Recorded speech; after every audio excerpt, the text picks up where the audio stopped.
next year, same time, same date, and same place. So sa lahat po ng gusto magkaroon ng ganitong birthday experience, maaari po kayong magpunta dito sa Maison, Jollibee Talavera Bayan, or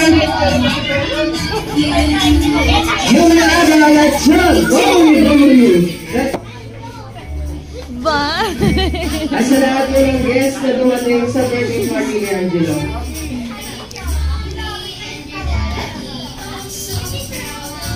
Bye-bye ka na. Bye-bye. Bye-bye.